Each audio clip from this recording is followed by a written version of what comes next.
been a part of teams that have played at Yankee Stadium and then over in San Francisco where the Giants play, and it is different. It's a different feel, but it's a great opportunity for our team, and ultimately there'll be 100 yards of football field, and there'll be stands, on both sides, and we'll compete. So, we're excited about it, and we'll be practicing on the turf this week, or on the grass this week, to simulate what it'll be like there.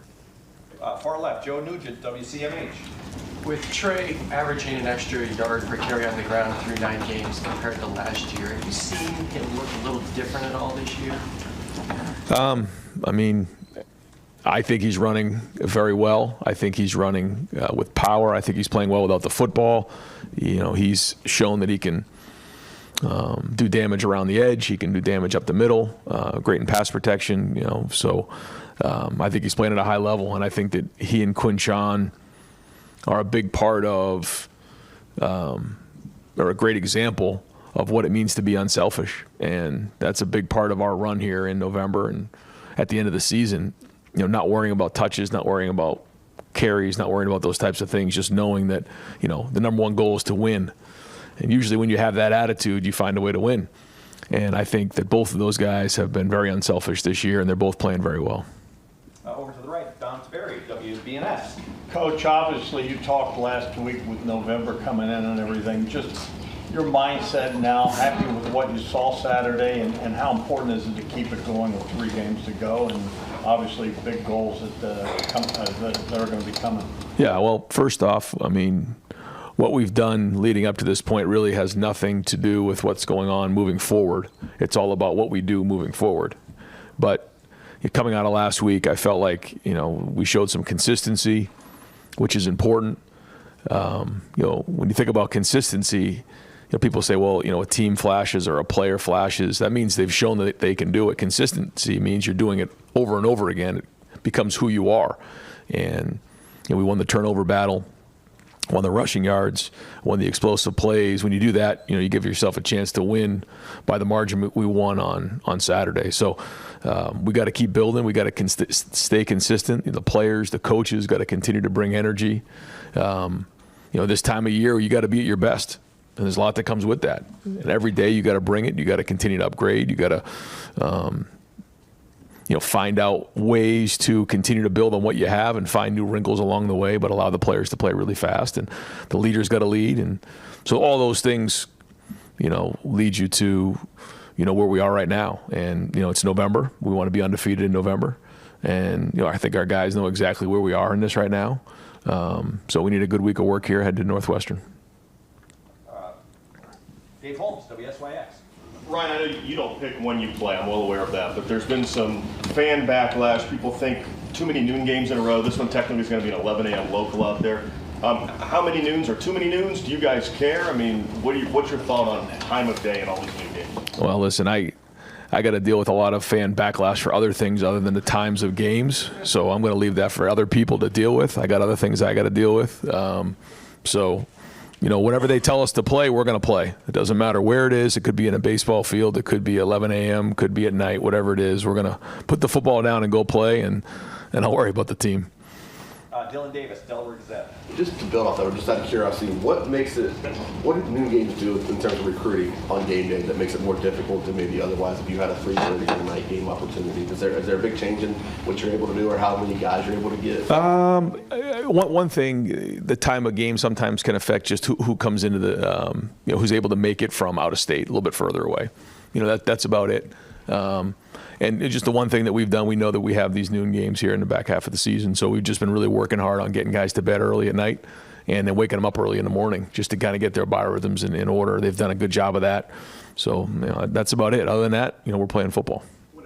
Yeah, real quick, I talked to him on Saturday after the game, and he talked about his willingness, like a mindset, a servant mindset that he has, and everything in his life that's allowed him to take the next step as a blocker and really kind of, find his place on this team. What have you seen from G in his transition just throughout his time here?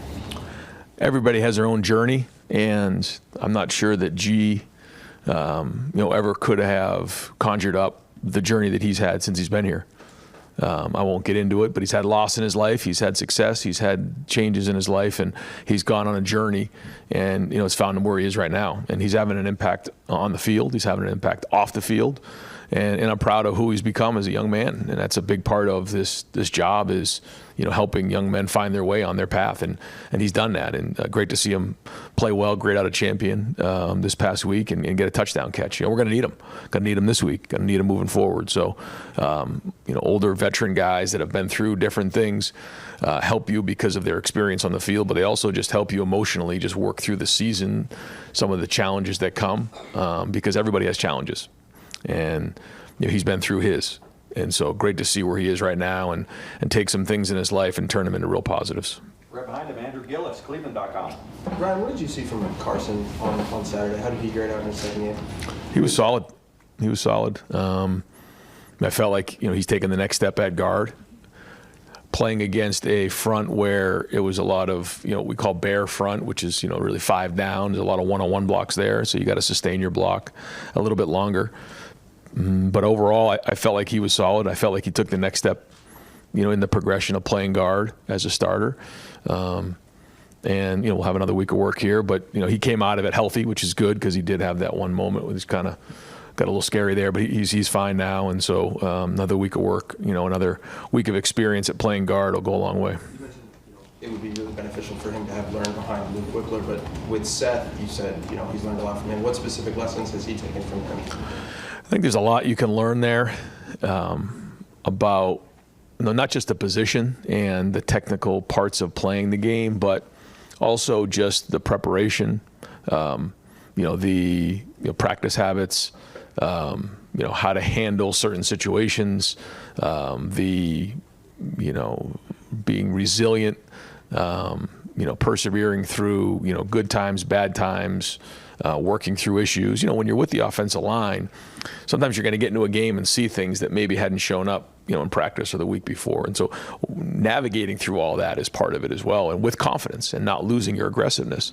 So, there's a lot there, obviously with the technical parts of the game, but also just emotionally understanding how to attack it. Tony Girdman, Buckeye Huddle. Ryan, Maurice Claret's been around the program a bit now. What is he doing for you, for the team, for the players, and what was the thought process in bringing him back? I have a lot of respect for Maurice and, where he's come in his life. And this is somebody to me who, has helped out other programs. He's done a great job with UConn basketball. And he's a guy that I like having around our players. I like talking to him. I love his mindset.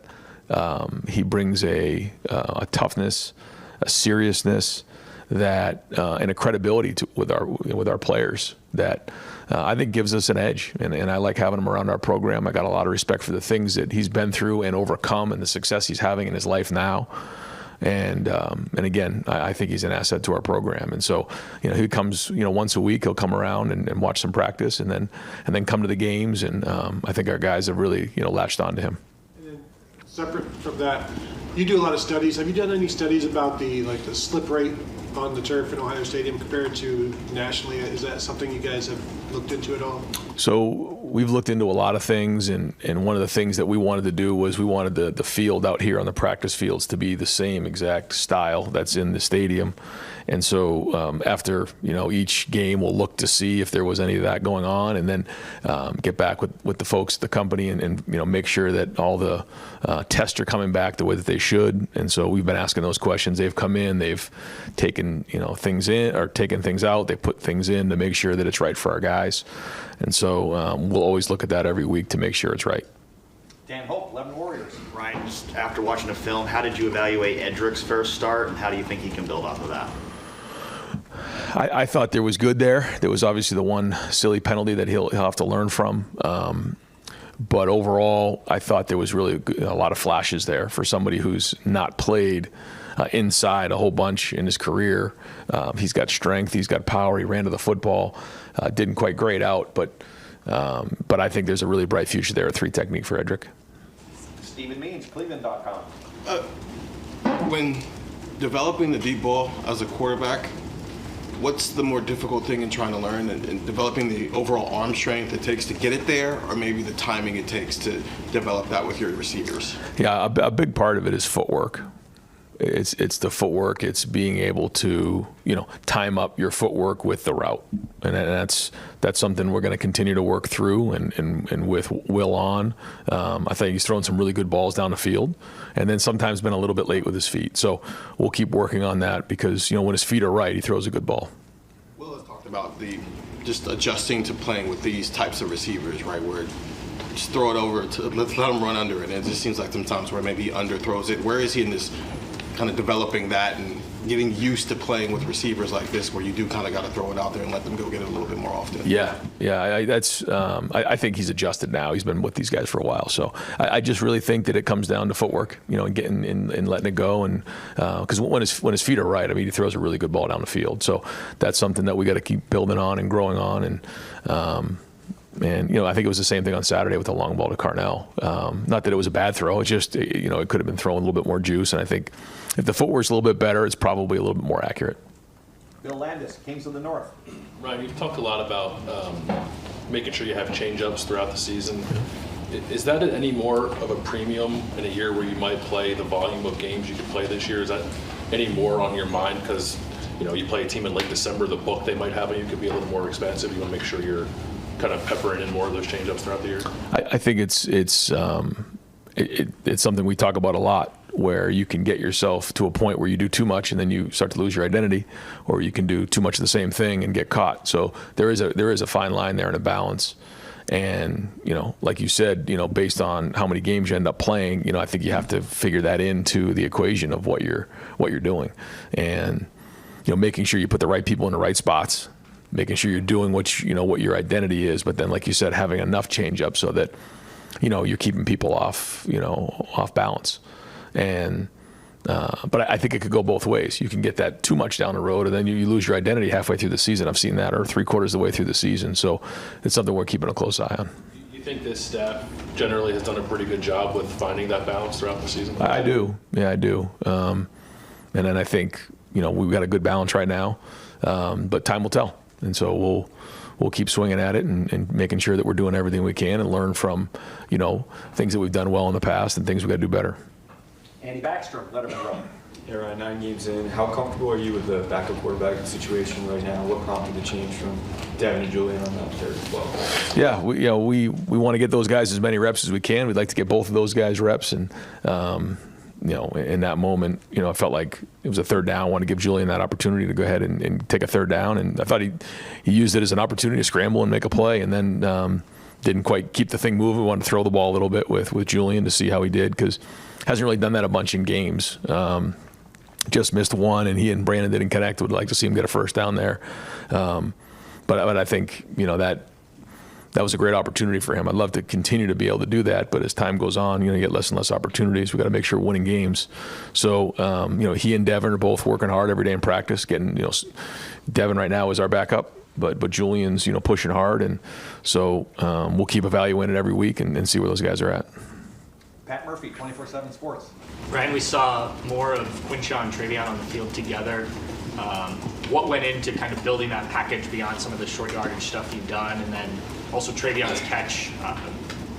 We've seen him catch balls, but maybe not in that fashion before. Just kind of expanding the offense a little bit there. Yeah, I think that's kind of what we're talking about. And Travion really has worked hard on his receiving skills. He spends a bunch of time on the jugs, running routes. He had spent a bunch of time running that route over the years. We never really got to it in the game, so we were kind of laughing that at some point we had to run that route because we had worked on it for like a couple of years and it just never came up.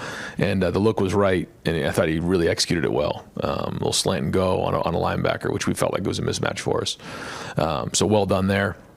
But yeah, when you have guys that are playing well without the football in their hands like they are, and they can do multiple things, not just carry the ball, it gives you more versatility to expand those packages. Stefan Kreisnick, Cleveland.com. You talked about this a little bit on your radio show last week, but could you take us through the backstory of the bricks tradition you guys do after practice, and kind of how that started and why that became a thing this year? Well, I think when you start the season with, so much talk about expectations and a bunch of guys that come back for a certain reason, I think it's easy to start focusing on like down the road, kind of where we are now. And in order to, make sure the guys understand that the work that we're putting in August and September as we're building up the season and building up our foundation, all those days mattered, and that we had to continually work on that because, how do you know how your foundation is? You go through a storm and you find out what's left when, you wake up the next morning. Well, it's the same thing. We knew that we're going to be storms along the way, and there's going to be big games along the way, and all those days and those bricks that we put in the foundation are going to be what matters the most. And ultimately it comes down to our foundation against the opponent and all the work that we've put up into that moment. You don't just show up and think you're going to play in a game. You got to put all the work in and build a foundation up to that point of the fundamentals and the reps and all those things. So after each practice, we hand somebody a brick, they go over, they put it, in the foundation. But we also take pride in it. You got to make sure that it's real tight in there, because you can't just put a brick in the foundation. If someone's just lazily putting a foundation in, when a storm hits, it's going to fall apart. Well, it's the same thing with the team. If you put a lazy day in, or you're not really having a lot of detail in your work, and you just kind of let a day get away because you're going through the motions, it's going to catch us down the road. So it's a little bit of a metaphor to making sure that we show up every day and put the work in. That's something the coaches came up with, or players? Yeah, something that, in preseason camp that, I kind of shared with the leadership committee, and they really embraced it. Cameron T. Robinson, The Athletic. Ryan, I know Jordan Hancock was a big part of what you guys did defensively last year with his versatility, but it seems like he's added even more this year. How much progress have you seen with him adding different things to his toolbox, and how impactful is that for you guys and for him down the line? Well, he's allowed us an opportunity to be more versatile and also build depth in the secondary, because he's been able to play multiple positions. And having the 3-safety system does give us some opportunity to move guys around to play multiple positions. But that doesn't necessarily mean you can just do that. Jordan has shown that he can do that, and the more versatility that he can bring, the more versatile our defense can be, and the more options that our guys have back there. So I've been impressed with the fact that he's been able to make that transition pretty smoothly, and I think his skill set lends well to building value to him as a player down the road too, being able to play nickel, being able to play safety. Certainly helping our team right now. When you guys talked about this, the word you used, re-engineering of the defense, and you talked about putting your best players in the right positions to make plays. How impactful was Jordan when you guys were thinking about how you want the secondary, how you want this to look going forward? That was a part of it. Yeah, that was part of it. There's a lot of conversation that comes with that, but him having versatility is a part of that. It does allow us to do some things that maybe we weren't able to before. But then again, you go back last week and he's back at nickel and doing a great job there. So, that is a part of it, though. We want to make sure that our most impactful players are in the right spots, in the most important times. Spencer Holbrook, Letterman Row. You guys ran I think with the jack or a hybrid guy for 4 was there with Mitchell. Purdue had some success against it, but how do you balance seeing that the team had a little bit of success against that changeup with also understanding that putting it on film and learning from it is actually positive in the long run? Yeah, well, when Tyleek was in question early in the week, we felt like it was something that was an option for us to go to, where you take one of the tackles out of the game and put the jack in the game, Mitchell or CJ. And as you know, Jim has done this in the past, and so we looked at it, and we're going to continue to look at it. We think that it gives us a little bit of different spacing up front, and provides our guys an opportunity to be a little bit more aggressive in terms of not as much reading, but hitting the gap and trying to get some penetration on things. But we'll see how it fits moving forward. There were some things that we did that were good, but some other things that we got to execute better. But it was the first time we kind of put it out there, and so we'll look to build on it from here and see where it goes. Adam King, WBNS. When you look at, I know Heisman doesn't matter to you guys in the building, but it's obviously a trophy that you can add and helps in recruiting. Do you feel that your players are getting enough Heisman hype? There's a lot of talent around the program, and there's nobody really in the top 6, top 8 conversation for the number 2 team. Well, when I think about the Heisman, I think about the most outstanding player in college football, and I think sometimes it can come down to statistics, which I think is unfortunate. But that is what it is. And I know that our team, we've had Heisman finalists before. This team's worried about winning, and that's really the only thing they're worried about right now. Austin Ward, the podcast. When you think about kind of the number of players that played on Saturday against Purdue and some of the experimentation with the scheme, and we spent all year talking about the length of the season and building depth. And Bill asked about scheme, are you more willing to do that earlier in games than you have been previously in your tenure? Yeah, I think so. Yeah, I would say though. Yeah, I think, we have a more veteran group, that understands what we're doing. I think when you have, a bunch of guys that have played in the system for multiple years, it is a lot easier to, kind of look at some different things or jump in and out of stuff, knowing that, you already have X number of reps put away playing this style of defense. So maybe looking at something else isn't a bad idea. But then again, it can distract you from your, your fastball. So, this is a group that's played a lot of football, and they're smart and they're good. As time goes on and these games continue, we try to figure out, what is next, and those are all really good conversations. So if the Jack, for example, if Purdue's having a little bit of success there, and it's a one possession game at that point, it feels like maybe in the past, it's 4 or 5 possessions, then the backups will come in. Are you holding your breath? Are you willing to take some chances in that, knowing that in the long run you're probably going to win? Or what's going through your mind if the experiments that I'm calling them aren't working perfectly? Yeah, well, I really felt like even last week, talking to the guys coming off of the Penn State game, like we have to play depth. We got to get them in the game early, and we got to play them. And so if there are ways to do that, by calling a grouping in the game, whether it's an offensive grouping, whether it's a defensive grouping, and just saying, all right, in the third series we're going in the game, the decision's already been made. Coaches want to make sure they win the game, and that's kind of the number one thing for everybody. But at the same time, playing depth is important. I thought we did that in this game. It was a focus coming out of the Penn State game. We wanted to make sure that we played depth in this game. And let some of those guys, get in there, because you just never know when these situations are going to come up here as we head down the home stretch. So we'll continue to look to play depth, but obviously the number one goal is to win the game.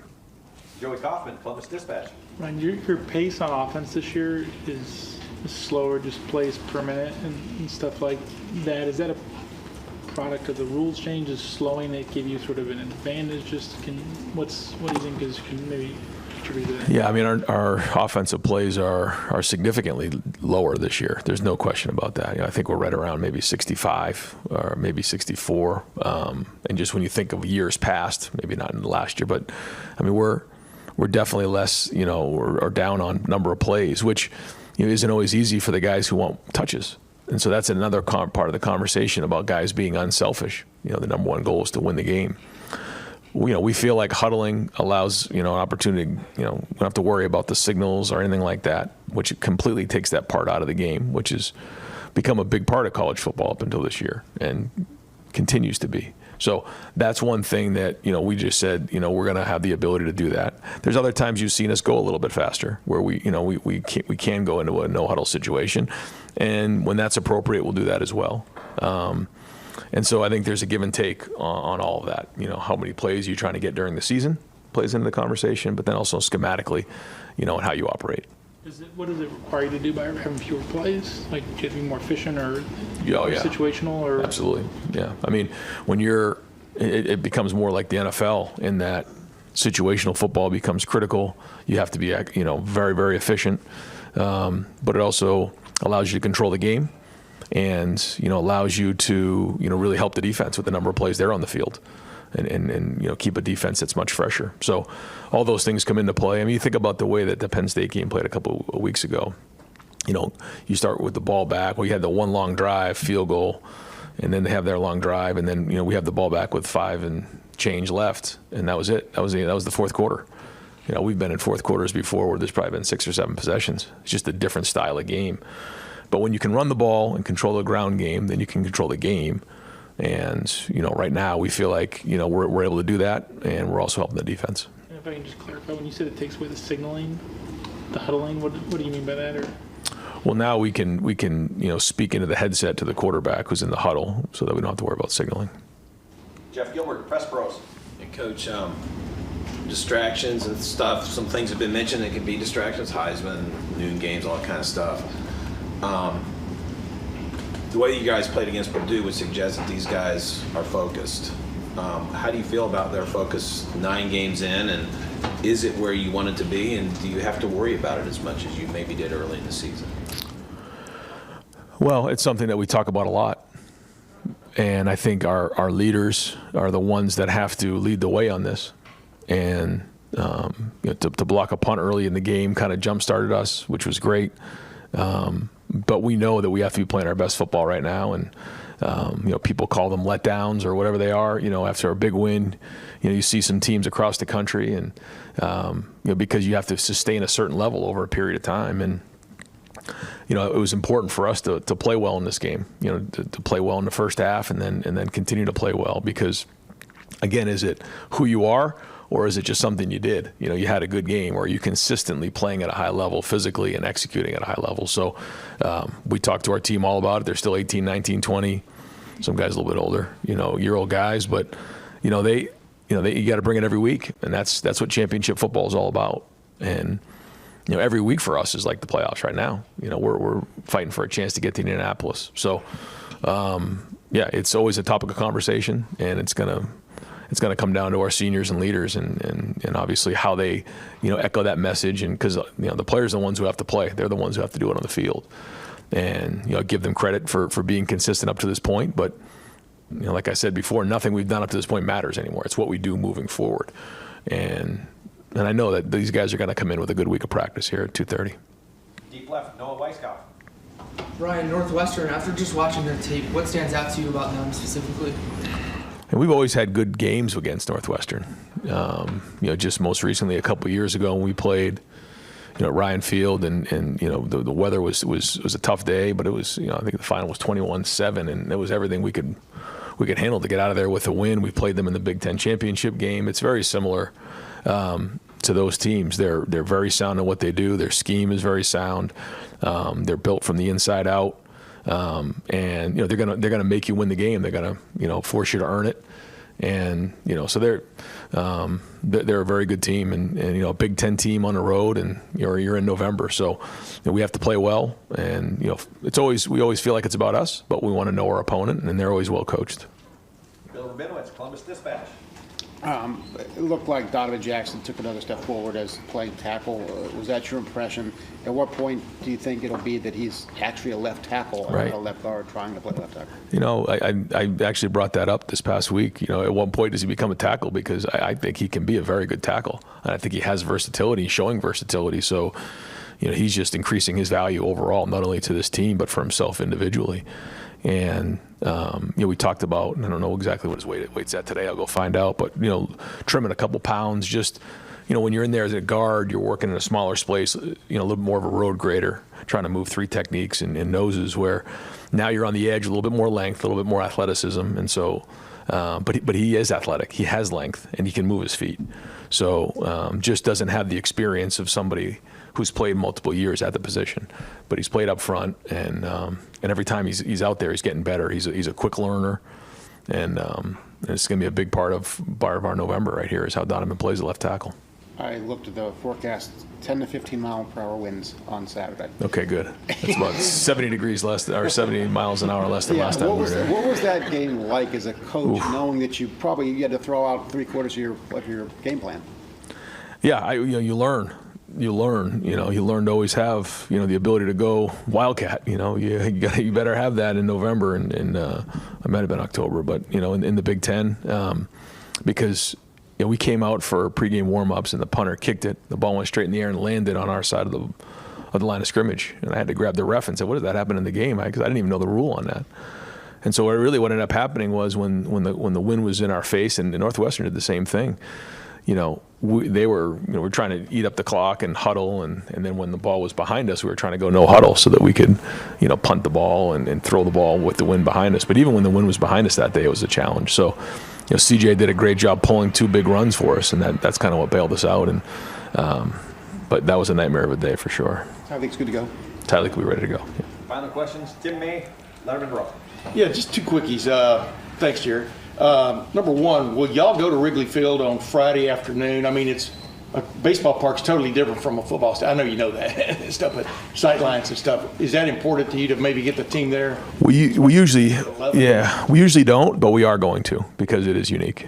And well, I mean, just what do you want the guys to see more than anything else? I guess when they're in there. Yeah, I'd like for them to see just the makeup of it. I want them to see the turf. I want them to see where the infield is filled in with some of the sod.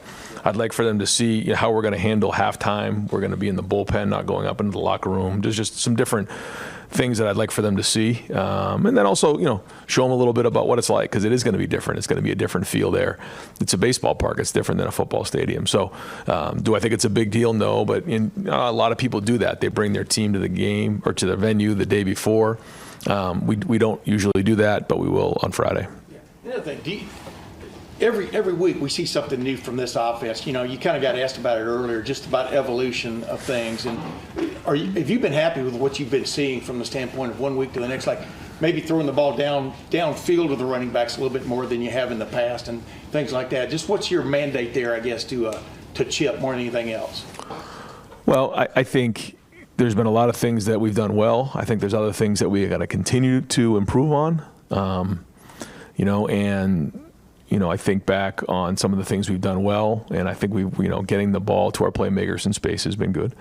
I think, we've shown that we can be physical up front running the football. I think adding Will to the run game has made a big difference. We're continually pushing the ball down the field, and, I think that stretching of the field vertically, horizontally is going to be important as we move into November. But being able to control the game by running the ball is, of the utmost importance. And that goes back to the conversation about huddling. You're controlling the game when you can run the ball and continue to get first downs. And not very different, but somewhat different than just in the past when, it was no huddle and, 35-28 or those type of scores. So, there's a lot to continue to improve on. There's been some really good things there. The challenges are going to continue to increase. Is there a sense, though, that every play, like you talked about now, every play is sort of precious in its own right? I mean, there's so fewer of them. Which is great. Yeah. Which is great. I mean, I think that's important. I think that's a good thing. Yeah, I think every single detail matters of every single play more and more. And I don't think that's a bad thing. I think it's a good thing. It allows us to trim down on the number of plays we practice and put more focus on execution. I want to start off by, acknowledging, a legend passing in the game, and always sad to see somebody leave that made so much to our sport. And John Robinson, want to recognize him. Obviously, legendary coach, but got to start right here with the Ducks. And I'm thinking about him and his family. Our entire organization are tonight. Also, want to acknowledge, I'd be remiss if I didn't mention that it is Veterans Day and how grateful we are for the people that serve this country. And with that being said, exciting weekend for the Ducks. Basketball off to a hot start. Did really well this weekend, and obviously our football game. We learned a lot of great things from that. But we can open it up to talk about Wisconsin. You know what it's like to take over a program and get your guys in the system, establish a culture. What do you think about what Luke Fickell's done at Wisconsin over the past 2 years? Yeah, I think Coach Fickell's a great coach. We actually got to play against him when I was at Georgia, and he was at Cincinnati in the Peach Bowl, and he had a really, really good team there. I think he's proven that he can develop teams. We came down to a field goal barely to be able to win it, and it speaks just to the kind of culture he can create. And you see pieces of that coming together for him now at Wisconsin, and I think he's doing a good job. Left side here. Just your thoughts on Locke and how he's settled in. Obviously, kind of a tough spot to replace a guy who was knocked out for the season. But what have you seen from him so far? Yeah, has the ability, to make you hurt. I mean, he's a good football player, and it's all based on opportunities and what that looks like. But certainly has that ability. Back right here. Wisconsin's offensive line, I think, started the season with the most experience. Just what makes that unit specifically really effective in helping out the quarterback and their run game? Yeah, I mean, they're big, right? It's one of those ones where you look at them and you say, okay, that's what an offensive line is supposed to look at. They have great size up front. I think they have the ability to move you, but when you look at it, you're like, okay, that's what a Wisconsin offensive line looks like. Right left, James. Their top corner was really productive a year ago, and now basically is going unchallenged for all intents and purposes. Just what is why have teams steered away so much from him, and how confident are you in the ability to test him when it seems like nobody's willing to?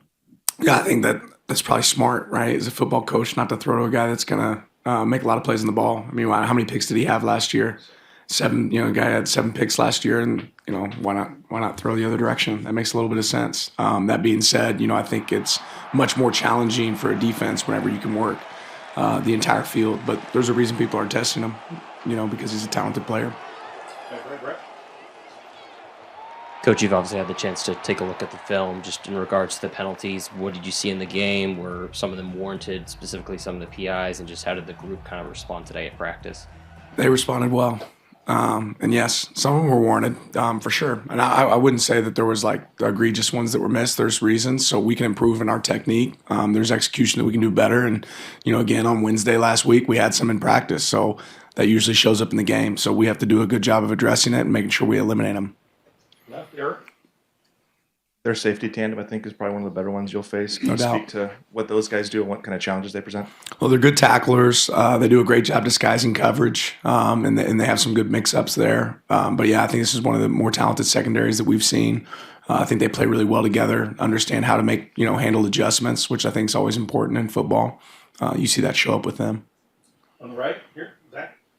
The running back number 3 has been very productive this year. What have you seen from him, and does he kind of remind you of anyone that you guys have gone against so far this year? I don't know if he reminds of anyone, but I mean, he just plays with a level of toughness and effort. I mean, I think those things show up on film. You know, how hard you play, I think, speaks to, you know, how much you appreciate your teammates, and you know, that certainly shows up with those guys. Right left, James. With a chance to review how Dave and Kavika did at right guard, just did one do better than the other? Just want to have the edge in terms of starting going forward, or what was your assessment of those? I think they both had different strengths and weaknesses within the game. Both, I think, played winning football, where you have the ability to have success with them on the field, which is great to see them prove that. And I think both, you know, earn the opportunity to be able to, you know, see what that looks like in the future. Back right here.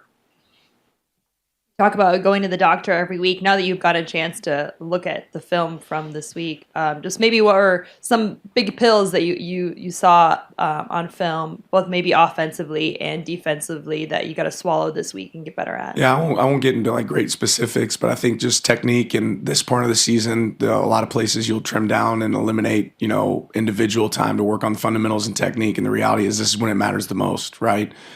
So we have to be fundamentally, you know, sound in scheme, but just as important, how you disengage off a block matters, how you play slot cover matters, right? How you tackle matters. And I think some of those things showed up for us that we could do better.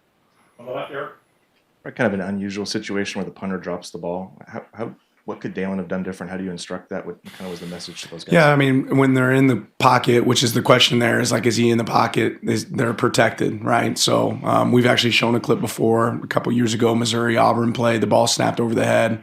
The ball's picked up and kicked, and the guy's still within the tackle box, so he's protected. And the guy hits the punter. It's a very similar situation we've shown. It's one of those ones that you talk about, but I don't know that we emphasize that enough as coaches. But ultimately, you say go for the ball in that situation. You know, Dalen's close enough to make a play.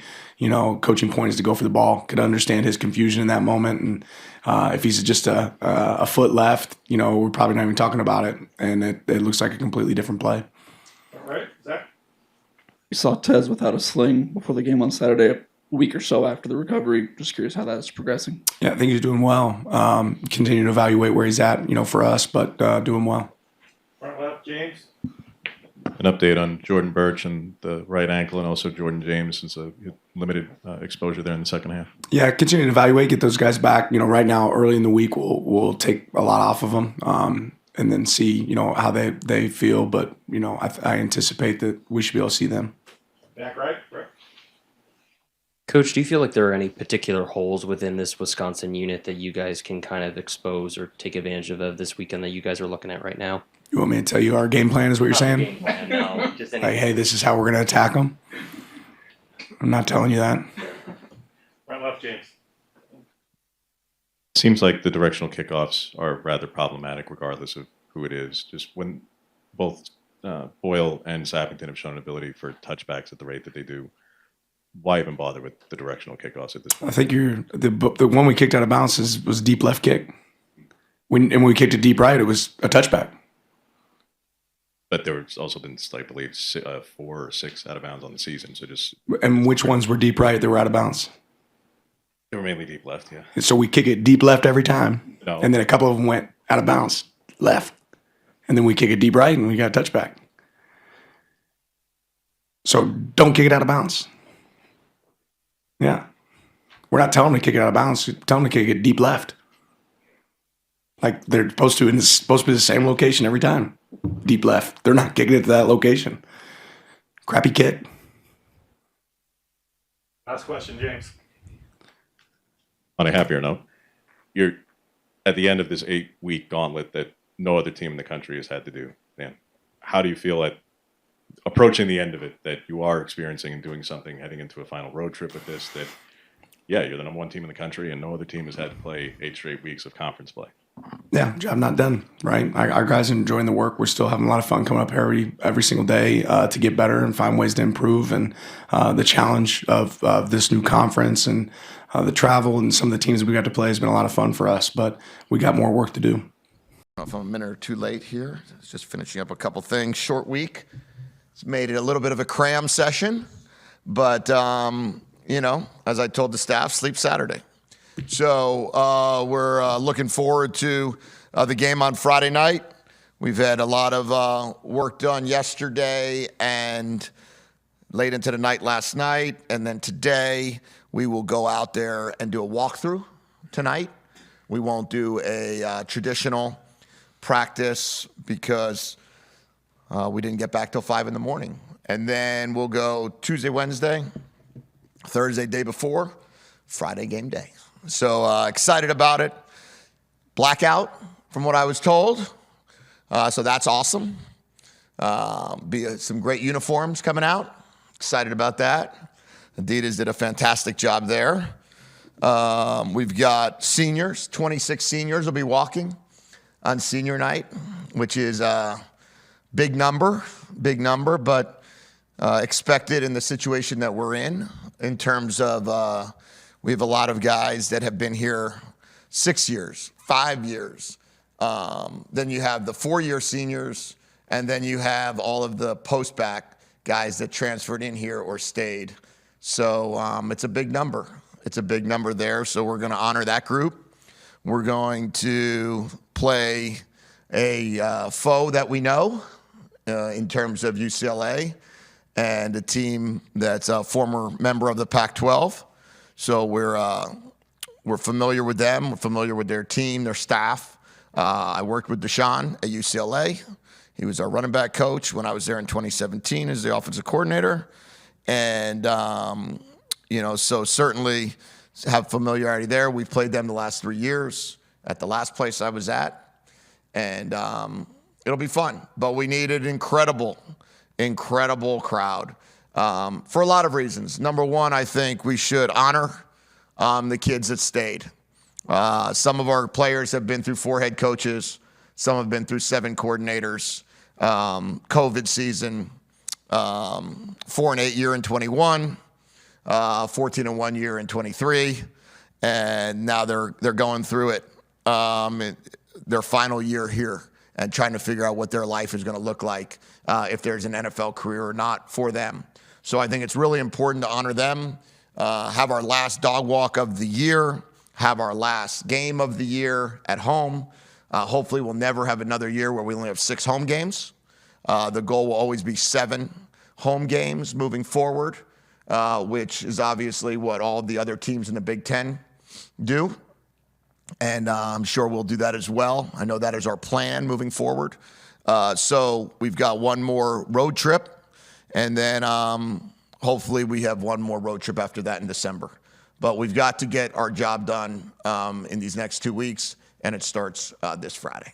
Will going to start Friday? We'll start Friday, yes. Okay. Does the plan for him change at all? Do you plan to give Damon a drive or 2 here or there? What's the... At this point in time, I would say our plan would be similar to SC plan or Michigan plan. I think about 15 plays, 20 plays, but that's certainly up for grabs and probably some game plan advantage there if I don't answer that more than that. Can you talk about why it makes sense to start Will again Friday? Yeah. Well, for a few reasons. Number one, he's led us all season long, and he's 5-0 at home. He has done a fantastic job against both Michigan and USC in our home games here and Northwestern. He has been a fantastic leader since arriving here. There wasn't anything that I would say that occurred on Saturday night that I would hold him solely responsible for, that would have caused us to say, hey, there's just no way we're going to win this game otherwise. I have total faith that we're going to win the game with Will at the starting quarterback position, and I think the team feels the same way. So he's worked extremely hard. This would be his 51st college start, and the decision I made at halftime was for multiple reasons. Certainly to try to provide a spark. Certainly we weren't where we wanted to be, but there was a lot that went into that decision to give Damon the opportunity to lead us in the second half. Is there anybody who decided to participate in senior day who has eligibility left? I think there's probably a couple guys that probably have a year left. I don't know exactly all the names of the 26. I can't remember. I think Guard Memelar is walking. I think he has a year left. Mikel Esteen was going to walk, but I don't think he is anymore. There's probably a few guys here and there. Sam Adams, I think he's got a year left, I think. But I just give them the opportunity. I say walking does not mean leaving. Jordan Morgan walked and then came back. Mike Wiley walked and then came back a year ago with us at Arizona, both of which are now, one's at the Packers, one's at the Commanders. So, and they played for us their following year, and they walked again. So I think those are the only couple, but I'm not positive. How'd you come out health-wise from the game? We're pretty good. We're pretty good. It seems like I'll know better tomorrow where we're at, but nothing at this point in time that I would report saying that anybody has been eliminated from the game.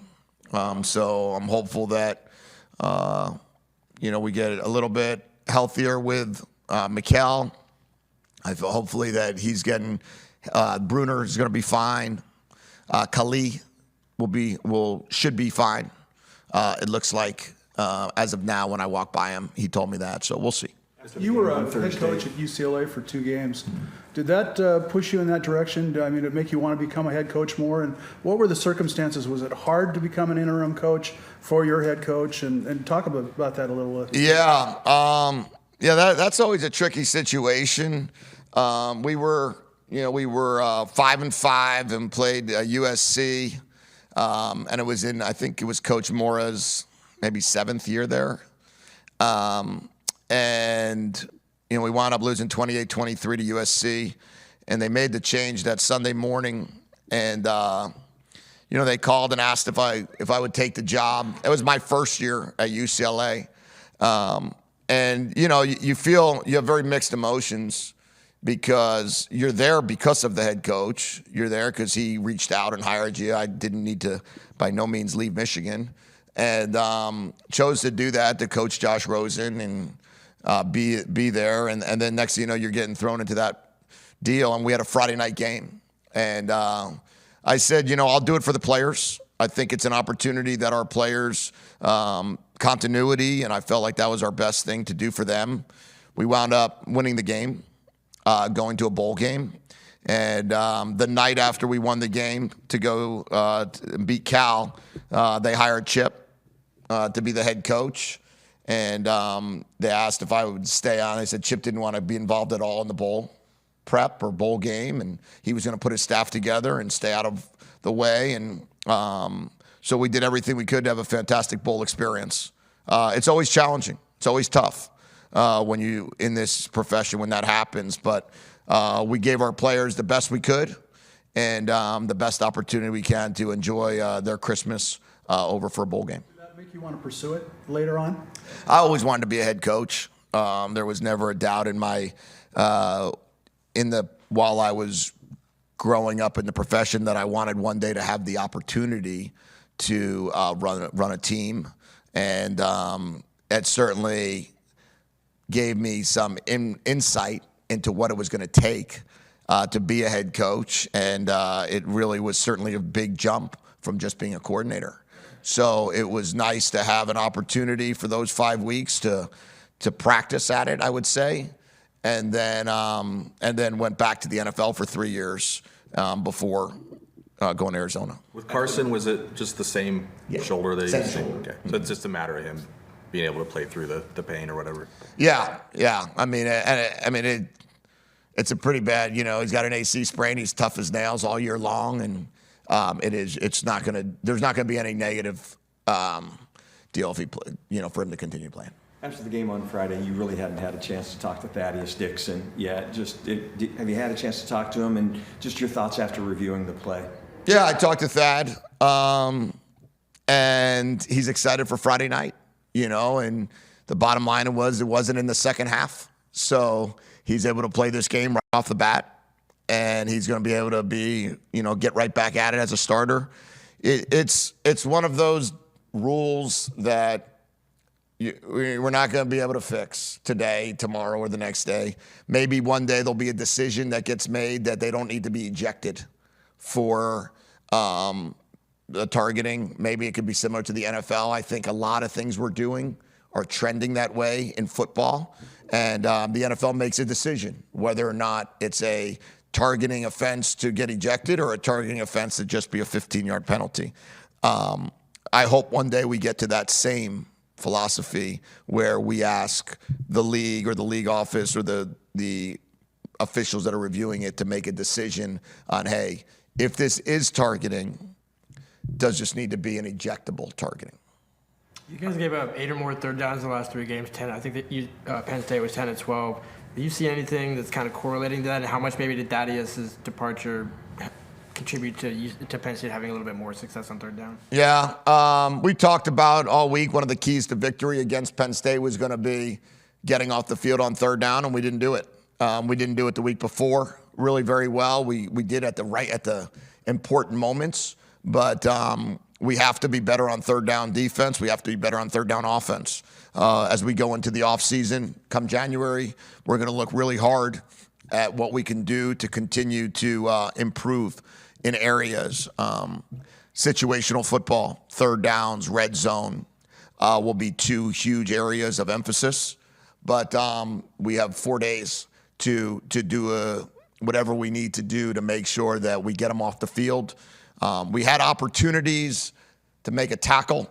I mean, at the end of the beginning of the fourth quarter, there was 14 and a half minutes left. We just, kicked 2 field goals in a row. We were, let's say we were up 6-0 in the second half, let's call it. And we had him at a 3rd and 6 and had a chance to tackle and make him, on the 29-yard line and have him punted to us. And we didn't get that tackle. We didn't make that tackle. And they went on a 10-minute drive. So those are the things that we talk about. And we need to make those tackles and make those stops and then hold the ball a little bit longer, convert on third downs, and then see how good we can get. Jedd, were you at all surprised, I guess, that James Franklin was trying to score up 29 with 10, 15 seconds left to go in the game? Yeah. No. I wasn't. I'll tell you what I was, though, is I love the effort that Barkins and Peyton Waters made down the sideline to prevent that score. Yeah. It reminded me of EJ's play, right? Those 2 guys were absolutely running as fast as humanly possible. And if they at all had any give up in their body and just say, hey, we're down 29, why am I straining like this? They would have scored. And what I thought was pretty cool about that, and then Devin Bryant made a huge tackle on third down. At least we made sure they didn't get in the end zone, and that I was proud of. I don't want to decide what other coaches should do, and nor do I want coaches to decide what I should do if we were up 29 with 1:30 and had the ball. When you look at the experience that DeMond had in the second half of that game and just the game reps he's had throughout, where are the specific places where that's most going to help him, or where you've seen him take specific strides just from having those kind of experiences? Everywhere. We met yesterday. I talked to DeMond for a long time. We watched every clip, he and I and Jimmy. together, went through every play he had in the second half, went through every play Will had in the first half with Will. And what I explained to DeMond is, you're going to end up, just like Penn State's quarterback, number 9 played 13 snaps. 9 and 44 played 13 snaps at quarterback, and Aller played the other, 52 snaps. And, what happens is you get these opportunities, and now when DeMond gets in there next year, he's going to have experience of playing in front of 107,000 people in a whiteout. He's going to have the experience of going against the number 4 team in the country that has one loss by one score, against Ohio State. He's going to have the experience of, what does it feel like to try to make a slant throw into tight coverage on 4th and 5 and be able to draw from that experience. They gave us the kitchen sink at the end of the game. They were bringing 8 up cover 0. They were bringing 7 up cover 0. They were blitzing us on almost every down. And DeMond made plays, didn't make plays, but scrambled for a first down on 4th down, scrambled up the sideline for 50 yards, got sacked out of touchdown range on a 3rd and 6 on the 6. So we're able to go through every one of those scenarios with him and talk about, hey man, when that happens next year, we're playing Ohio State and they want to go all up 0 in our stadium. What's our answer going to be? Or, hey, when we open the season up, I don't want your first time that you're dealing with a 4th and 5 on the 5 being, in Pullman week 3 next year or whatever it might be. I want it to be now. So he's really beginning to learn from it. I'm sure he'd love the double reverse pass back. Right, and the 3rd play of the second half, and but I also know that next year he's not going to miss that throw, and I know that he's going to continue to improve. And at the end of this season, he'll probably have 150 to 200 snaps, and then we got him for 3 more years, and we've got an opportunity to take those 3 years. And I've never had a quarterback for that long, so this is like a dream of mine. I think I have 19 quarterbacks in 20 years. So 19 starters in 20 years.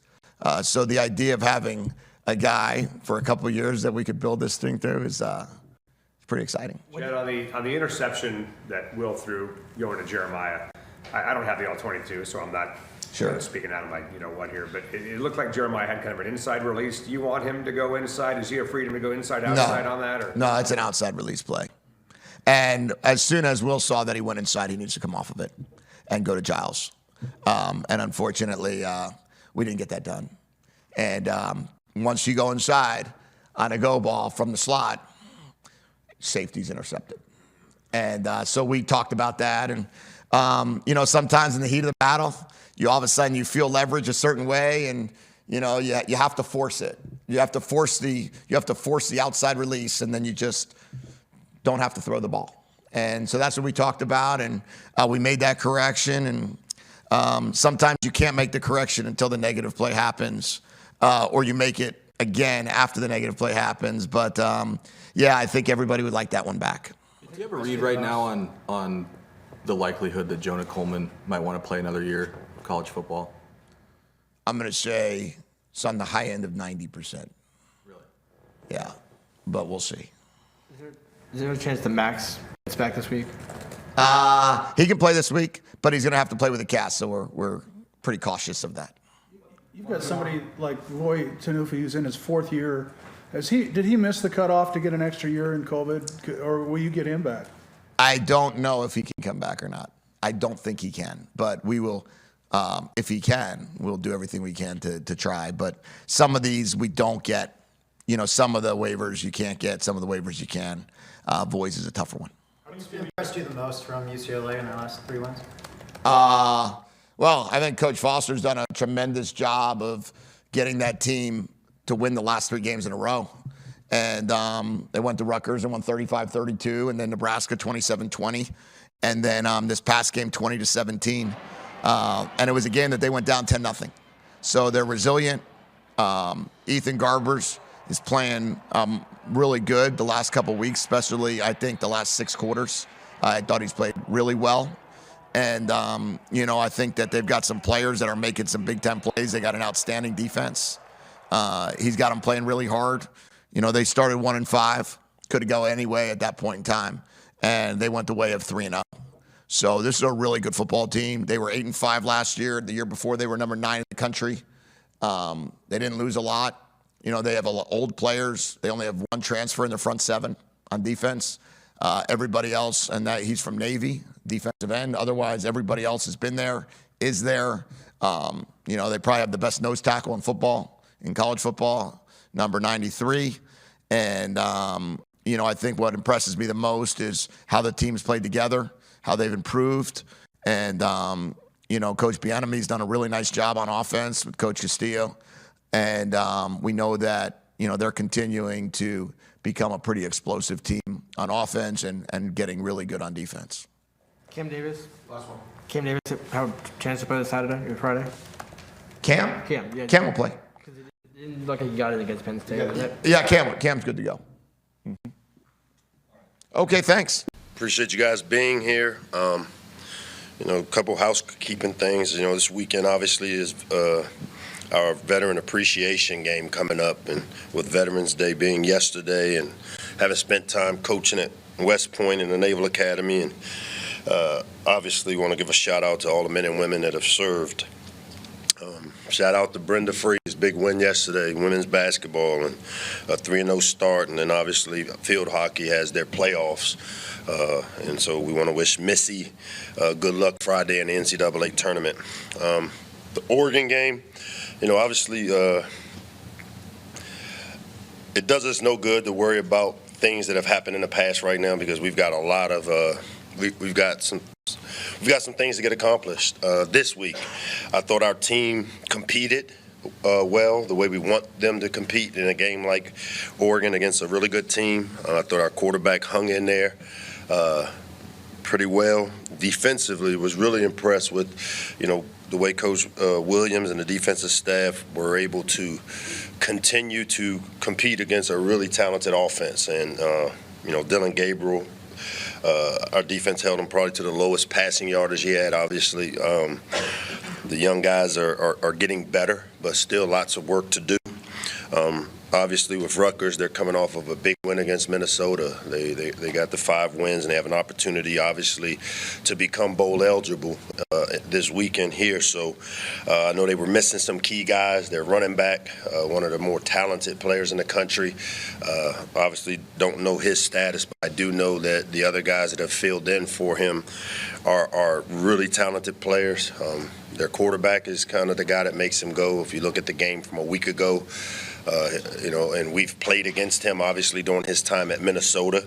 Got a lot of respect for Greg and the job he does as a coach, and over the years, really has his team always well prepared, and they do all the little things the right way. So, you know, those guys will be well coached coming in here. Obviously, this is an important game for us, an opportunity for us to, you know, we've got 2 home games left and a away game. And, you know, this is playoff football. It's kind of what I told our team. It's our version of the playoffs, meaning we win, we advance. We lose, we make it a little tougher to advance. And so our players understand that. The pillars of our program is, you know, how we start and how we finish. And obviously, we've got some work to do to finish the right way, which we've been here before as a team. I feel very confident the way that you got our guys prepared, that they'll put the necessary work in, and we definitely understand the importance of this game this weekend. Our captains going into this game, Kellen Wyatt, Caleb Wheatland, and Isaac Bunyan, will serve as our game captains, leading us into the Rutgers game. So with that, I'll open up to any questions. Hey, Mike, you mentioned Rutgers being able to have an opportunity to get bowl eligible. How much does you guys becoming bowl eligible factor into the messaging going into this weekend for the rest of the season? It really didn't. I mean, for us, we know the matrix of what it takes to get to bowl eligibility. The magic number is 6.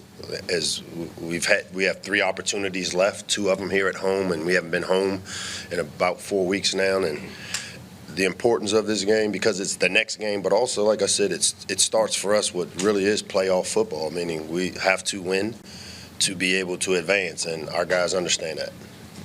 What's it going to take for you guys to get back on the right side of the turnover ledger like you were the first half of the season? You know, obviously when you some of these turnovers are just tough for us. They're just really tough when you watch the play. The turnover there at the end of the game, KP's getting grabbed and Billy got hit in the face after the throw, and it's a interception. But most of the time when you look at these plays, those are, if it's us, it's pass interference, and we've got to do a better job of protecting the football. I mean, we understand it, but some of these turnovers that we've had, they're sometimes the rub of the green. And what we've got to do is, our margin of error is really big for us. In the last 2 games, we've been right at that 12% threshold where we talk about the controllables on offense. We were at 12.59%, meaning we're not beating ourselves as much, but the interceptions and the fumbles, returns for touchdowns, those are the ones that come back to get us, and then we're not getting them on the other end. I think of the opening, we punt the ball down there and the ball comes from underneath Ty Felton, one of our best players, and a chance to have the ball inside the 7. Those are the plays we got to make. Hey, Coach. What's up with you? You mentioned comment on Guy obviously missed this past weekend, and with his status kind of uncertain for this week, do you feel like just kind of the uncertainty adds kind of another layer dimension to the game plan? And you mentioned just kind of the guys behind him having a true freshman. What have you kind of seen from him? Yeah, I mean, they got a veteran O-line. I mean, if you look at their offensive line and the experience they have up front, that to me is a week ago I felt like the running backs at Oregon made the O-line better. This week, I think the O-line is one of the more talented, experienced lines in our league. And, obviously their running back, the starter, typically, I mean, he's, if not one of the best in the country. So losing that production, but, they threw the ball all around the place last week against Minnesota. I mean, the kid that transferred from Minnesota is talented enough. We've seen him. He's the guy that we feel like it kind of makes them go, and we've got to find a way to affect them a little bit more than we have. Hey, Coach, what do you want to see from Billy? I can't hear you, Sam. What do you want to see from Billy these last 3 games? Protect the football. Like to see us, the explosive plays, again, we're not having them. We're driving the ball more. I think we had 6 of 10 drives go down the field. We're missing the explosives. We lost the explosive play battle 6-4. We had 4 explosives, they had 6. And to me, what I'd like to see us try to do is take advantage of, we have some plays. I think back to the punch play, all right? It's a wheel route, the hide concept where he's behind the defense, but we have to turn, catch, and fall down. I think of, Dylan Wade. We hit him on a little pivot route over the ball, and he catches it, and as he's catching it, he's stumbling. We're getting what the plays are designed for, but we have more talented players that I feel like there's some big plays being left on the field that we've got to figure out how to make them. And to me, for Billy, it's protection of the football. But as I said, when you look, 2 of the interceptions are just plays that when I watch them on tape, they shouldn't happen. They're not as egregious as maybe when there are a couple that the pick 6 against Minnesota was egregious. The one with Caden coming across the field, he got pulled and snagged, and the guy made the play. There's not much you can do about those. And then for you, just as you've played now 2 of the new teams in the Big Ten, I wanted you just maybe if you could reflect on how this season, what have you liked about the realignment? What have you maybe not liked now that you guys have played USC and Oregon? Yeah, I mean, again, I've been on the record that anytime you expand a room, anytime you make things more diverse, it makes it better because it adds to an already good product. The Big Ten was already a really good product. When you throw in SC and Oregon and Washington and these type of teams that have joined our league, when you expand the room and you bring diversity into anything, it just opens up for new ways of thinking, new ways of learning, new ways of doing stuff, and they've added value to our conference. And both really talented programs, well supported. Obviously, the environment there at Oregon was phenomenal. It's one that I envy, and I'm looking forward to building this environment to where we can become that. Mike, what's been the challenge for you this fall in blending this defense together, and what gives you cause for confidence that they'll be able to make a difference? Well, I just think the way they continue to play, I mean, our defense played, I thought, well enough for us to win on Saturday. I mean, they limited one of the more explosive offenses to 6 explosives. They got off the field. They got us the ball back. The problem is it hasn't been complementary, meaning when we're playing well on offense, our defense isn't necessarily. We score right before the half, and then they go down and they get one right before the half. And then our defense really has done a good job of the adjustment piece. The biggest thing for us is the patience of allowing these guys to grow up on the perimeter, and then continuing to get the consistency, maybe a little more pass rush, affect the quarterback a little bit more than what we have. Rutgers snapped a losing streak last Saturday against Minnesota. They beat Minnesota. What from that game tape jumped out at you that made you take notice? The quarterback throwing the ball the way he did. I mean, and we know how talented he is. I mean, we saw him when he had Rashad Bateman and a couple of those guys at Minnesota. We've gone against them, but they have been a team that has relied on the ability to run the ball, played field position, and then great on special teams. Their special teams are really, really talented. And so, it's going to come down to that. Our ability of, on special teams, finding a way to affect the game. On offense, us protecting the football the way we need to. And then on defense, we just haven't gotten the turnovers that we were getting earlier in the year. It's kind of, they've dried up here the last couple of games. We got to figure out how to get people to turn the ball over. Hey, Mike. George, what's up? Having the similarities between them just playing Minnesota, you guys playing Minnesota just a few weeks ago, are there things, since that's so close in the calendar, that you can look at to see ways that you can I don't know if you study this league, but Rutgers and Minnesota, I don't know what's going on, but coaches are going back and forth, players are going, and so it's a loop from Great Lakes to. But their defenses are similar structured.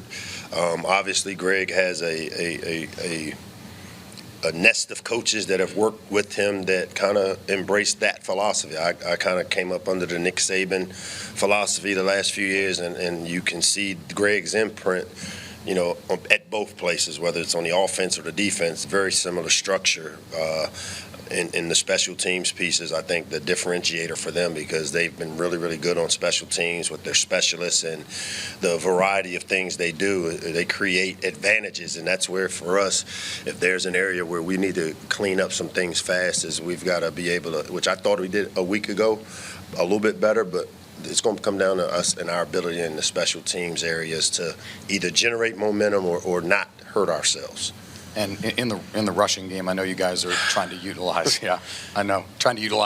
screen passes, wheel routes to simulate that a little bit. But in terms of actually getting the carries and getting the yards on the ground that way, progress in that aspect? It is, because if you watch it, the one thing that has gone down here probably the last 3 weeks are the negative plays, the negative runs, meaning guys unblocked, getting hit in the backfield. And we haven't had a bunch of those, but I still can tell you we haven't run the ball the way we want to, and that has been the missing piece. I mean, we have to find a way to, when I always talk about balance isn't how many times we do it, it's when we have to run it efficiently. And you know what, there were times where we actually, our one-back power play, we hit 6-7 yards twice.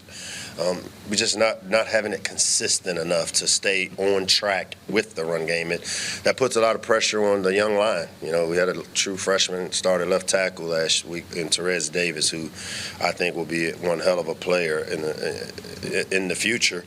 And these are the growing pains that we go through. But to help us, we got to be more efficient at running the ball, and that's something we got to figure out here this week. What's the left tackle going to look like this Saturday? I mean, Andre, how's he doing? Is Therese going to be there again? Marcus played last week too. So. I mean, we're still trying to figure it out. I mean, Andre is working himself back, obviously, from the injury in the Minnesota game. Therese, as I said, is one of the talented freshmen. He and both Michael Hershey, who now is healthy, and it's great to have that back because it creates a little more depth. We're hopeful that we can get Andre Roy back because of the experience that he had as a first-time starter this year. Just having him out there gives us depth to where now we can play Therese 30 plays and not have to play him 55 or 60, which the more plays young guys play, the more opportunities they have to get better, but also they get exposed a little bit. And that's where the depth that we had going into the season, we've struggled up front because of some of the injuries we faced.